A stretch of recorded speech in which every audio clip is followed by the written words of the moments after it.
السلام علیکم سامعین، 29 سفر المظفر اور 24 اگست ہے۔ خبر کا عنوان ہے صبح کی اہم خبریں۔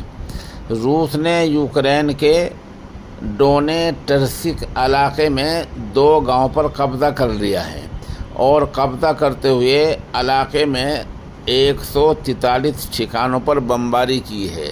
روسی فوج نے دعویٰ کیا ہے کہ وہاں جو یوکرین کے فوجی تھے، تعینات تھے، ان کو پیچھے دھکیل دیا گیا ہے، کچھ کو مار دیا گیا ہے اور اس طرح قبضہ کر لیا گیا ہے۔ ادھر اتر پردیش کے گریٹر نوئیڈا میں نکی نامی خاتون کو اس کے شوہر اور سسرال والوں نے زندہ جلا دیا۔ نکی اور اس کی بہن کی شادی 2016 میں ایک ہی مکان میں ہوئی تھی۔ بتایا جاتا ہے کہ جہیز کی وجہ سے یہ کام ہوا ہے، حالانکہ ماں باپ نے اپنی حیثیت کے مطابق جہیز بھی دیا تھا اور جہیز میں کار بھی دی تھی۔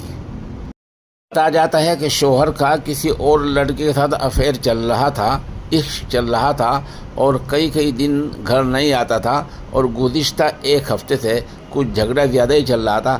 اسی دوران نکی کو زندہ جلا دیا گیا۔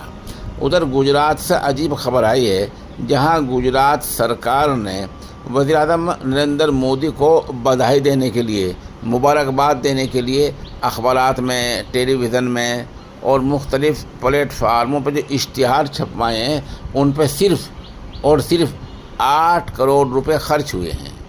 اس سے آپ اندازہ لگا سکتے ہیں کہ عوام کی گاڑھی کمائی کا پیسہ سرکار کہاں خرچ کر رہی ہے۔ اسی طرح بجنور میں بی ایس ایف کے جوان نے 1.5 سال کے بیٹے کو گود میں لے کر گنگا ندی میں چھلانگ لگا دی ہے۔ خبر بولنے تک ان کی لاشیں یا وہ کسی بھی حالت میں نہیں ملے ہیں۔